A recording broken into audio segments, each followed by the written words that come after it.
It is actually a little bit funny to see that at this point we have one Zerg, one Terran and one Protoss player in here. To the bottom left, it's the Terran player in the three-way tie. He just came from a huge, endless game against Ryang, which he lost in the end. It is the player for Team TSL, Team SCV Live. We have TSL Polt.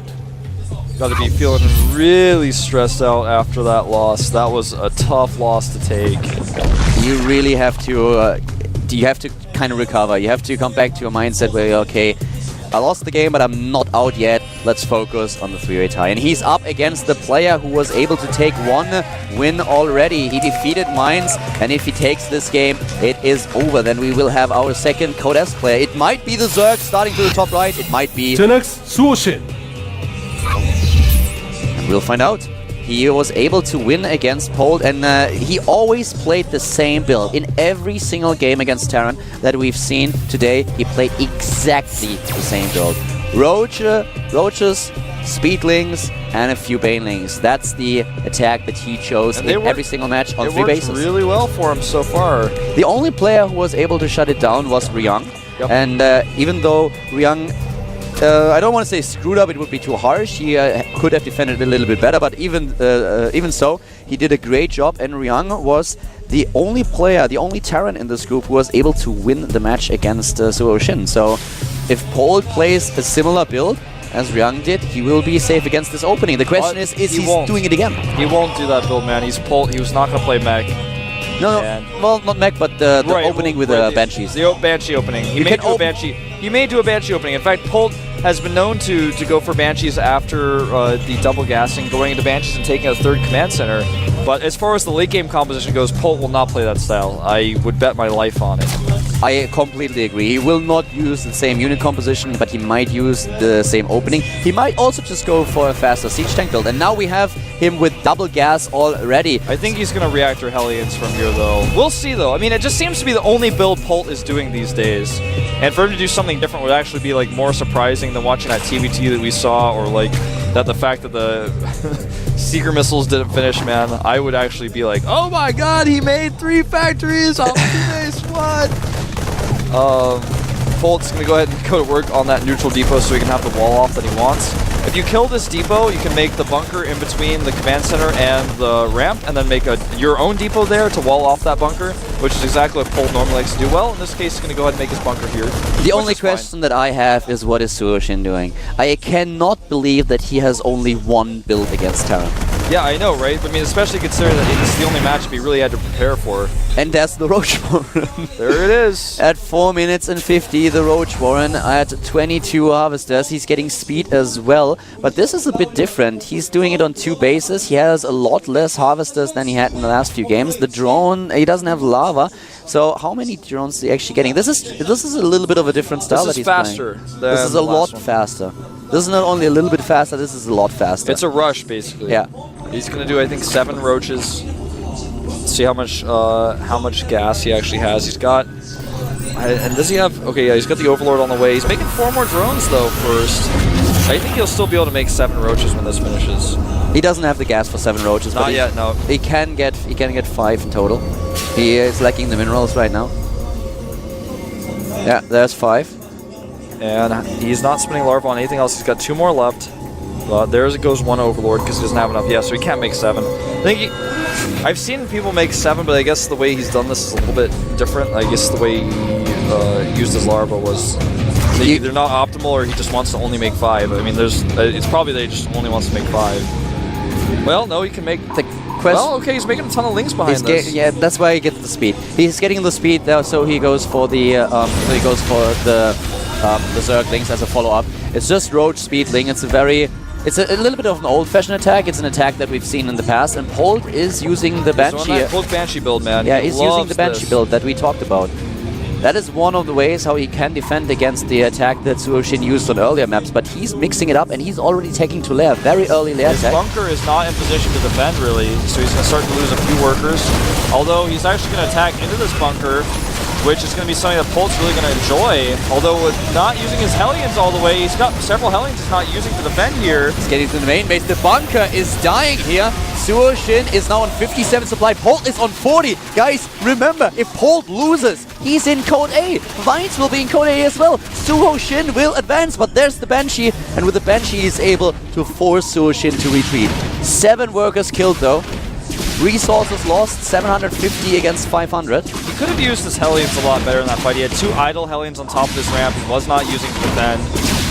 Trying to use this to turn the Banshee around to buy himself time to get that layer tech up and going, to get the Overseer. He's going for Spire now. Yeah. He's going for the Spire here. We saw him do this in his other games as well. He loves to get that fast Spire after the aggression. He's doing it a bit different. He's doing it on 2 bases this time, which gets the roaches out a lot faster because he kind of anticipated that his opponent would prepare for the build. He already played against Polt, so he does not want to use this exact same build. So what he does is he goes for a rush as well for an aggressive style, but he mixes it up, plays it on 2 bases without the Baneling follow-up, just goes for Roach Zergling, and then he transitions into the Spire tech, which has not been scouted just yet. So Polt has to be careful here. He's going for a 3rd command center, and he does not have Stim, he doesn't have Combat Shield. These Mutalisks will be a problem, but he might just go for missile turrets here. With the double engineering bay that he's building right now, he will have everything that he needs in order to get defense up in his main base. How much does Suho have to prepare for these Hellions, though? That is my question, because right now it looks like he doesn't have anything. He's got just 2 Queens on the low ground. And 2 Queens are not enough. Yeah, they're not enough. He's got these Roaches still, though. With the Banshees here, he's going to have to be really careful. He cloaks. The Overseer is AFK right now. Oh, he has to transfuse the Queens here, but the Hellions are already back, and finally the Overseer is there. The first Banshee dies, and now the Roach is streaming. The first Mutalisks are building, and so far Polt does not exactly know what happens. Yes, Suho defended quite well here. And he did not scout the Spire. He was not able to get close enough to do that. Yeah, the Banshee earlier in the main base had no clue that there was a Spire building. He built it to the top right, and there wasn't a single scan for Polt so far. So Polt is getting Marines, he's getting Stim, but he doesn't get any missile turrets, and the Mutalisks are gonna hit him hard. Yep, completely no missile turrets here. First wave of Mutas flying in now. Only 3 in this group, but a few more to join, putting him up to 6. He's losing mining time already, and SCVs as well. Where are the Marines? Oh, he's losing more and more SCVs. 14 killed in total. He could actually fight against the Marines. He could attack it. There are only 4 Marines. Yeah, this is not good. Polt in a lot of trouble right now. He's got medevacs up, but like you said, very few Marines. He shut down the production of all these barracks as well. So that means he's never going to get any more Marines. There is no bunker. If he attacks here, if he attacks now and takes down the Marines, the game is over. He's going to kill Siege Mode instead. You're right, man. He could actually just attack. He's but he doesn't know it. And do it. He does not know it, but as soon as the Banelings are gone that he's Murphing currently, he will commit to this. And Polt is completely on the ropes here. And here come the Mutalisks, try to take down the Siege. And the Zerglings are coming in as well. There's nothing left for Polt. SuHoSin is on the verge of being a Code S player. He's going to be the only Senex player in Code S. The SCVs fall. The turret falls as well. And Suho has done it. SuHoSin with 100 supply against 30. Polt is out. He's in Code A. There is no way for him to take this game. The Antia is gone. 1 Viking, 2 Marines. That's all there is. 25 supply to 100 more units rally towards the main base of Polt by SuHoSin. This is it. That's it, man. He has no chance of recovering here. He can't even find a place to land his units. Unbelievable. SuHoSin with his aggressive style, he pulls it off again. 18 supply left for Polt. Look at the smile on his face. Is breached. The GG. And we have our Senex player. He's in Code S. It is SuHoSin, aka Line, and he is so happy. He is looking happy indeed, man. Representing Zerg, representing Senex. He was waiting. 2 factions that have just not been well represented recently. He was waiting so long, he had to bank all his hopes on Ryung, and Ryung, he did it. He forced Polt in the 3-way tie, and now we have SuHoSin advancing together with Ryung. Unbelievable. Polt gotta be frustrated with his losses today. Showing great turnouts in his events abroad. Not doing as well in Korea. Not being as dominant right now. Consider also he and Ryung are a little bit jet lagged from MLG, but I don't know if that really affected his results. Again, against Ryung, I mean, they're both jet lagged. Polt just seemed to be the weaker player by far in that match, and that alone, like, Ryung is the key piece here. He actually makes it so Polt loses that match, and then also made it so that Suho could even be there in the first place, and that is it. Polt must be so tired right now. If you play a game that lasts for more than 1 hour and you lose in the end, it drains you of all your energy, and then you have to play again. You have to go into the 3-way tie, and this is so exhausting. SuHoSin was hoping for this the entire time, and Polt, after this loss, it did not really look like he was able to recover. Once again, SuHoSin with aggressive play in the beginning, sends these roaches over, goes this time for a roach and ling attack, does a bit of damage, actually a lot of damage, and the Spire never scouted by Polt. Never saw it. He never saw it. He did not see it coming. He was making a ton of barracks before that attack hit, but the Mutas stopped the production of the barracks, which stopped his marine production only for a few seconds. But that was enough to get the roaches, the Zerlings in there, the Banelings as well. He had no defense, no bunkers in play. Even if he had bunkers, he had nothing to put inside of the bunkers. So tough loss there, but that's how the cookie crumbled. That's exactly how it happens. How it happened. We have now only two Code S players. Ryung and SuHoSin, they both advance, a Terran and a Zerg player. Vines today not in shape to take his Code S spot. He lost in the first game to SuHoSin.